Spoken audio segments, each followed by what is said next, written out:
Hello दोस्तों, स्वागत है हमारे नए वीडियो में। आज के वीडियो में हम लोग एक रोमांटिक ड्रामा मूवी को एक्सप्लेन करने वाले हैं। इस मूवी का नाम है चाइनीज घोस्ट स्टोरी, जिसे 1990 में रिलीज किया गया था। इस मूवी के कहानी में हम लोग 3 बहनों को देखेंगे। इनमें से बड़ी बहन को एक आदमी से प्यार हो जाता है और वो उसके घर में जाकर अपनी हवस मिटाती है। जैसे ही उसकी छोटी बहनों को ये बात पता चलती है, वो भी उस आदमी के पास पहुंच जाती है ताकि वो लोग भी इस आदमी के साथ गपागप कर सके। असल में ये तीनों बहनें चुड़ैल थी जो कि हवस की भूखी थी। जब इन तीनों बहनों को एक दूसरे के बारे में पता चलता है, तब ये लोग उस आदमी के साथ क्या करती हैं, यही हमें इस मूवी में देखने को मिलेगा। तो चलिए इस मूवी को शुरू करती हैं। इस मूवी के शुरुआत में हम लोग एक खूबसूरत लड़की को देखते हैं। वो एक चाय के दुकान में चाय पीने के लिए जाती है। जब वो यहाँ बैठकर चाय पी रही होती है, तभी 2 मवाली उसे छेड़ते हैं। वे पहले तो उन्हें इग्नोर करती है, लेकिन जब वो लोग अपनी हद पार कर देते हैं, तब वे उन पर हमला कर देती है और उन्हें मार मार कर उनके अंडे फोड़ देती है। इसके बाद वो लोग यहाँ से भाग जाते हैं। ये दोनों लोग अपने बॉस के पास आते हैं। इन दोनों के पिटे हुए चेहरे देखकर बॉस ये समझ जाता है कि किसी ने इनकी धुलाई कर दी है।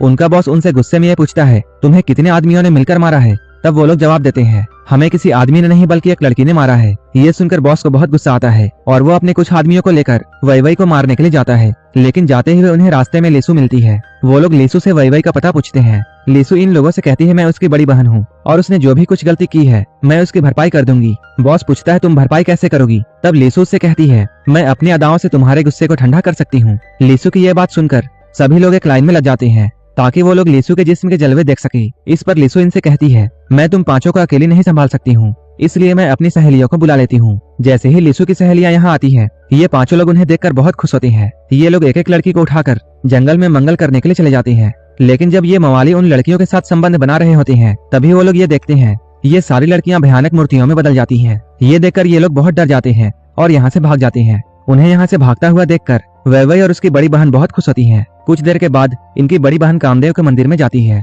यहाँ आकर वो कामदेव की पूजा करती है। जब वो यहाँ से पूजा करके बाहर जा रही थी, तभी उसके पास एक साधु आता है और वो उससे उसका नाम पूछता है, जिस पर वो कहती है वो अजनबियों को अपना नाम नहीं बताती है और वो यहाँ से मुड़कर अपने घर जाने लगती है। वो जंगल के रास्ते से होते हुए अपने घर जा रही थी, तभी वो मंदिर वाला साधु फिर से उसके सामने आ जाता है। साधु उससे कहता है, मैं जानता हूँ तुम कौन हो और अगर तुम इंसान बनना चाहती हो तब तुम्हें अपने शरीर के हवस को अंदर दबाकर रखना होगा। साथ ही साथ वो ये भी कहता है, तुम तीनों बहनों पर बहुत बड़ी मुसीबत आने वाली है। लेकिन वो साधु की बातों पर ज्यादा ध्यान ना देकर अपने घर में आ जाती है।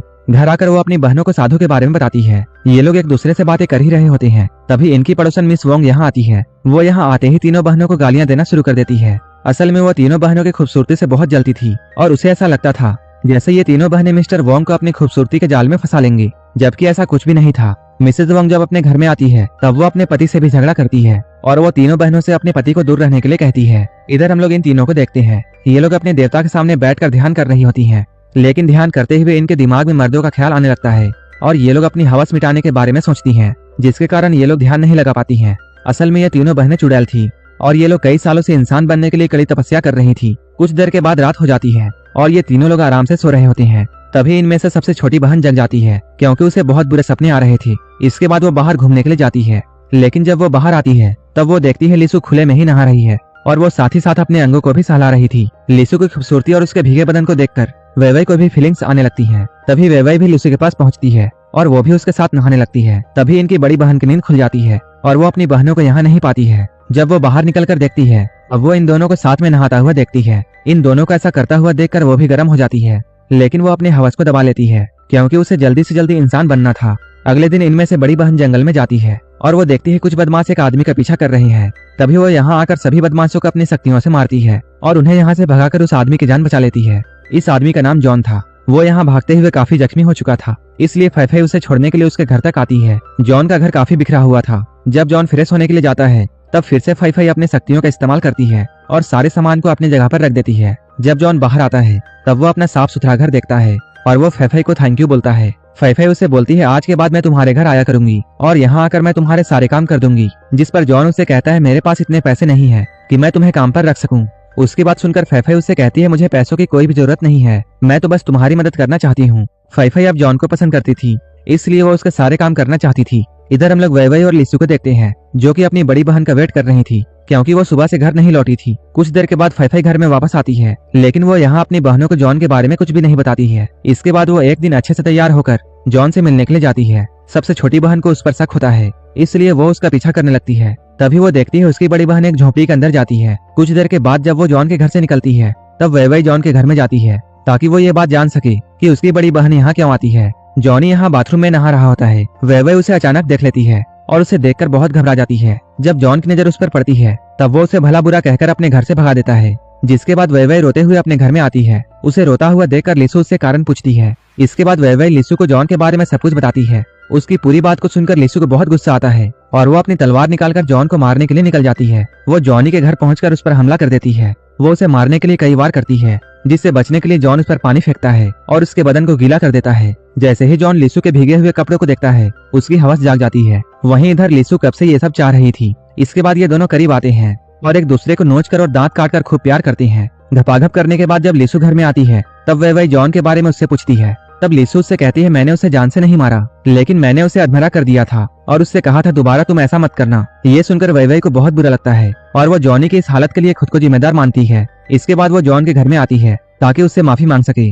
वो जॉन के शरीर पर जख्म देखती है और उन्हें देखकर बहुत उदास होती है, लेकिन ये सब तो लिसु का प्यार का निशान था। जॉन भी यहाँ वह को कुछ भी नहीं बताता है। वह को यहाँ बहुत बुरा लग रहा था, इसलिए वो अपनी गलती का भरपाई करने के लिए जॉन को अपना शरीर सौंप देती है। वह की खूबसूरती को देखकर जॉन का हवस फिर से जाग जाता है और वो उसके साथ भी भयंकर घपाघप करता है। वह के जाने के बाद इनकी बड़ी बहन फैफई यहाँ आती है। वो जब बिस्तर को ठीक करने लगती है तब यहाँ उसे एक हेयरपिन मिलता है।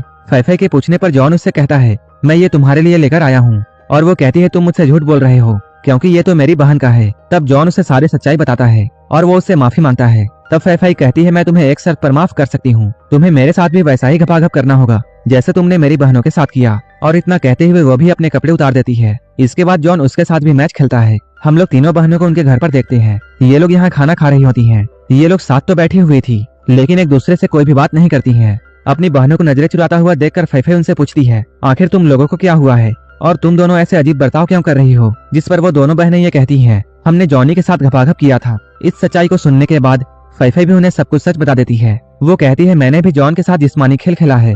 ये लोग बातें कर ही रहे होते हैं, तभी यहाँ पर जॉन आ जाता है। उसे यहाँ देखकर ये तीनों बहनें बहुत खुश होती हैं और ये तीनों उसके गले लग जाती हैं। इसके बाद ये चारों लोग बहुत मस्ती करते हैं। एक दिन जब वो चारों एक साथ बिना कपड़ों के नहा रहे होते हैं तभी मिस्टर वोंग उन्हें देख लेता है। इसके बाद वो अपनी पत्नी के पास जाता है और वो उसे सब कुछ बता देता है। अपने पति की बात सुनकर मिसेस वोंग तीनों बहनों के घर में आती है और वो जॉन के बारे में पूछती है, जिस पर फैफई कहती है वो हमारा मेहमान है जो कि कुछ दिन हमारे साथ रहने के लिए आया है। ये सुनकर मिसेस वोंग उन्हें धमकी देती है कि मैं तुम्हारी गंदी हरकतों के बारे में पूरे गांव को बता दूंगी। ये तीनों बहनें उसकी धमकी से काफी घबरा जाती हैं। इसके बाद वो लोग जॉन के पास जाकर उसे अपने घर जाने के लिए कहती हैं। जॉन उनकी बात मान लेता है, लेकिन यहाँ से जाने से पहले वो उनके साथ बैठकर खाना खाना चाहता है। अब वो चारों लोग बैठकर फल खा रहे थे जिनके बीच मिसेस वोंग के मुंह से निकल रहे थे। असल में जॉनी कोई आम इंसान नहीं था, बल्कि इन तीनों बहनों की तरह वो भी कई शक्तियों का मालिक था। कुछ दिनों के बाद जॉनी अपने घर में बैठा हुआ था क्योंकि उसकी तबीयत ठीक नहीं थी। वो देखने में काफी बूढ़ा लग रहा था। इसके बाद वो अपनी शक्तियों का इस्तेमाल करके एक लड़की को अपने वश में कर लेता है।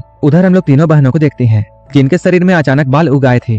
फैफई को ऐसा लगता है जैसे ये सब जॉनी के साथ सोने की वजह से हो रहा है। ये तीनों बहनें बहुत घबरा रही थी क्योंकि वो लोग ऐसे में इंसान नहीं बन सकते थे। कुछ देर के बाद तीनों बहनें जॉनी से बात करने के लिए उसके घर में जाती हैं। जॉनी इस वक्त बाथरूम में होता है और अंदर से अजीब सी आवाजें आ रही थी।